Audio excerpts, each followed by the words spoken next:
Welcome back, mamas. Y'all, I'm excited about today because we are going to talk about gratitude. It is my most fun and the best way, I believe, that you can bring presence into your now. It will help you be more present. It will help you bring more joy into your days. I'm going to tell you why. I'm going to tell you how. Let's get to it. Do you wish you had control of your days, that you had a rhythm, but instead feel overwhelmed, scattered, and like there's never enough time?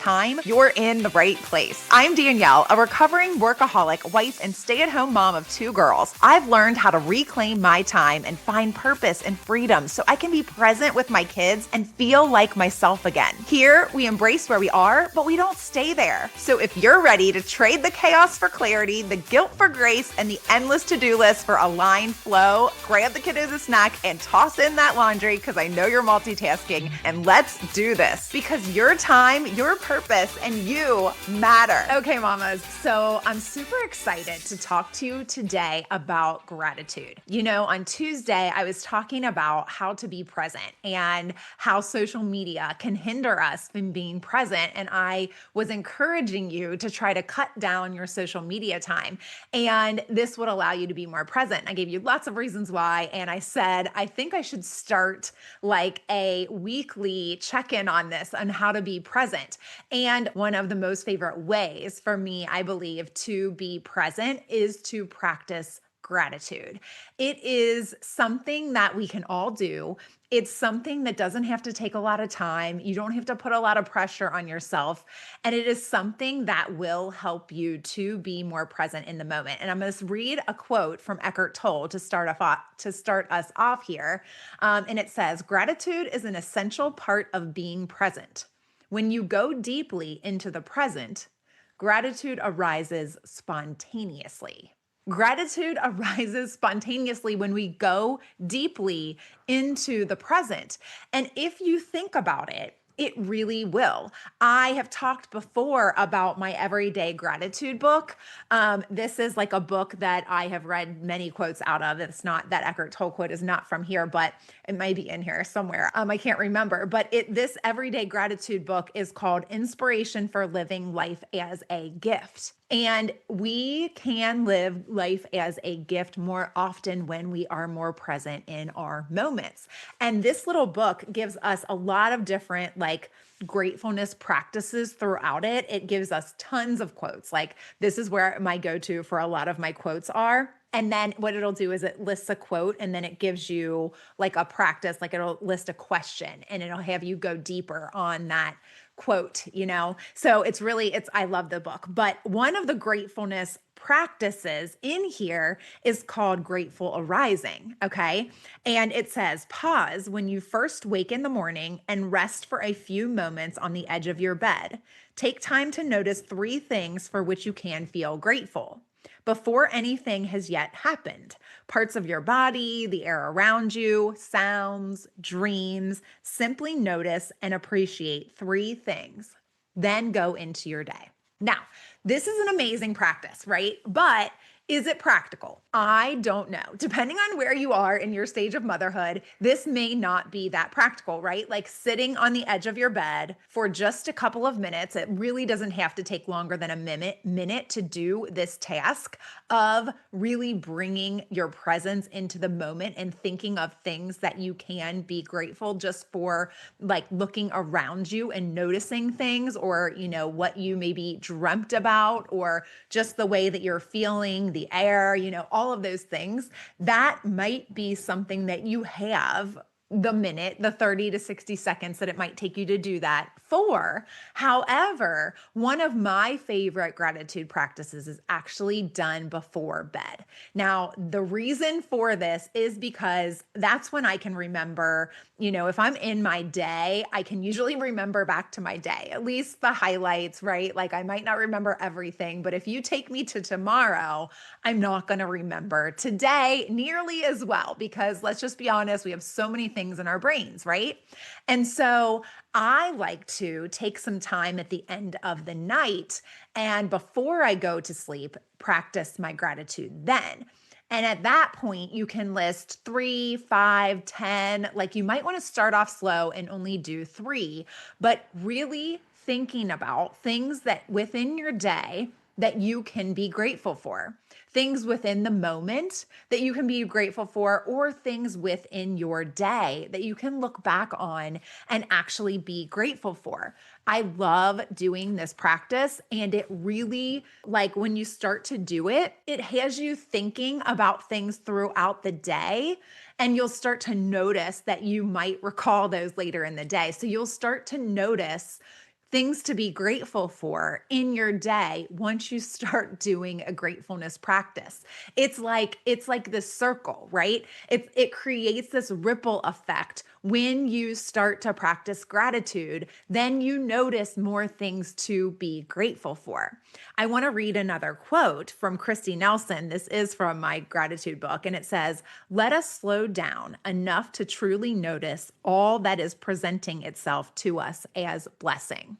Let us slow down enough to truly notice all that is presenting itself to us as blessing. It's when we don't take the time to slow down, to be present, that we don't notice this stuff, right? It's not because we're not grateful. It's because we're not taking the time to slow down. It's because we're not taking time to be present. When we are taking time to be present in our present moment, we can find lots of things to be grateful for. And I know that it can be hard when you are overwhelmed, when you are tired, when you are just, you feel all of this pressure, this stress, this, unhappiness sometimes, right? You feel this unsettled feeling that maybe, you made a wrong choice in becoming a stay-at-home mom. You feel all of these emotions that you may not know what to do with and you may not know where to go with. But if you still take the time to slow down and take the time to be present in your present moment, I am betting you that you can find something to be grateful for, that you can probably find more than one thing to be grateful for. Something that you can do, a question like that you can ask yourself is, think of one important thing that you have learned in the last day. So if you're laying down to do this at night, think of one important thing or lesson that you've learned in this day. So we're always learning things, right? Like we may not realize it, but we are always learning something, right? And growing from it, hopefully. And if we take the time to think about what we may have learned today and then actually process that, we are probably going to learn the lesson from it. Right? This is what's going to make you a more present mom, a better mom, a better person, right? Because sometimes the lessons that we learn are from our kids, but we can use them and apply them to much greater areas than just from our kids. I know I have been taught so much patience over my motherhood journey. I know it started actually when I got a dog, and this was prior to kids, right? I had a dog for 13 years. I was the most impatient person on the planet. Like, I'm going to own it. And then I got a dog, and it started to teach me patience, right? I still was one of the most impatient people on the planet when my first daughter was born. And since then, you guys, it's leaps and bounds. She's going to be 13 in about a month. And I am telling you what, my oldest is going to be 13. Like, I just said that out loud and I'm like, oh my gosh, I digress. I have been practicing patience. And I say practicing because when I got that little puppy, and just like when you have your first, right? You start to develop this patience and you want to be patient for them, right? You develop the patience over time. It is something that you do. I am now so patient in comparison to what I was, right? I still have my flaws when it comes to patience. I still get impatient, but I'm telling you, I am nowhere near close to the most impatient person in the world anymore because I've learned so many lessons over time on patience and I've taken the time to reflect on them.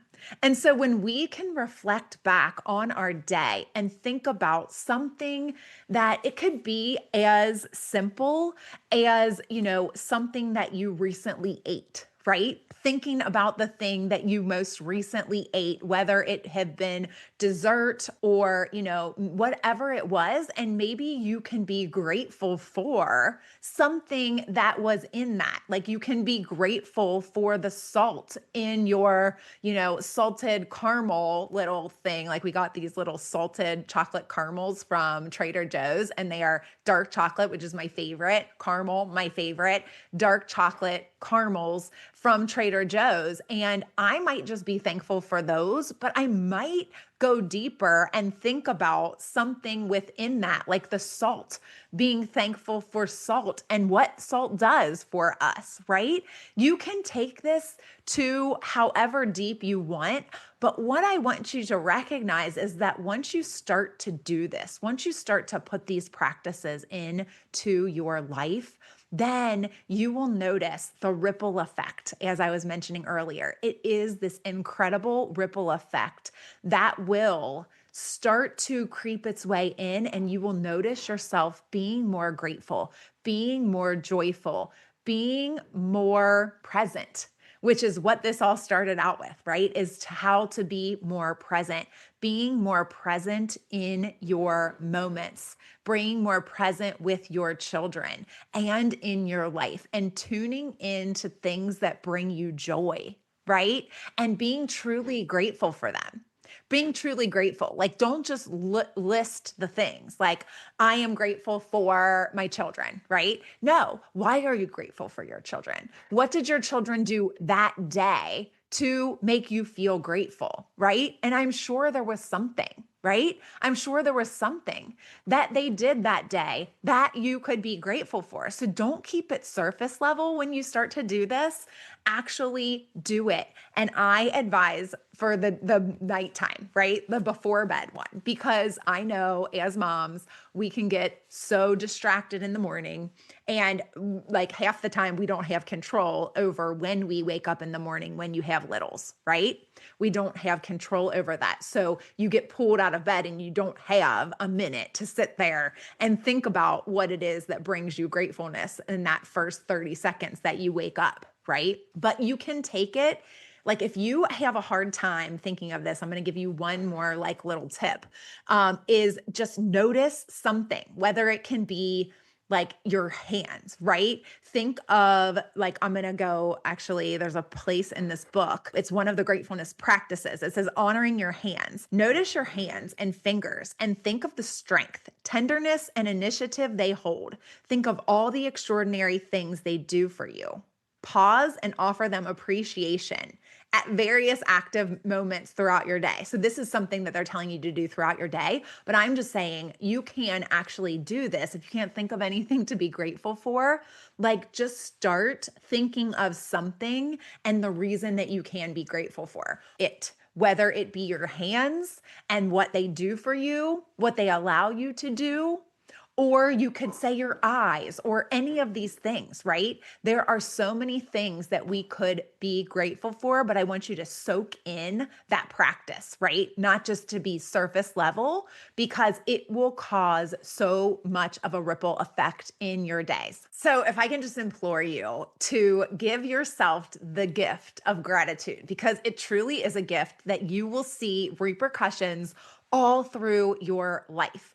All through your life, just from this one little thing that you can do. You can do it throughout your day, but I do suggest doing it at the end of the night. If you can do it in the morning too, that's amazing, but you will start to notice it throughout your day once you do it. And so I'm going to end with this quote from Jim Elliott that says, "Wherever you are, be all there."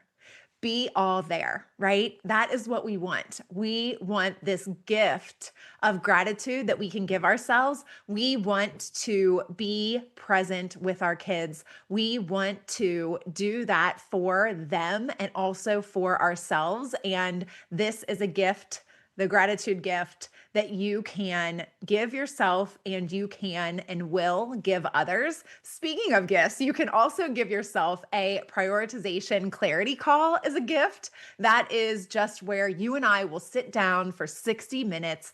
In this session, we will pick one thing. You will pick one thing and we will for sure tackle that thing. And I will start to help you dial down and get clear. I will use your strengths and your values and what's important to you to help move you towards that goal, towards the thing that you want. Whatever your biggest struggle is, we will figure it out together. And I promise you'll walk away from the 60 minutes with some type of a game plan.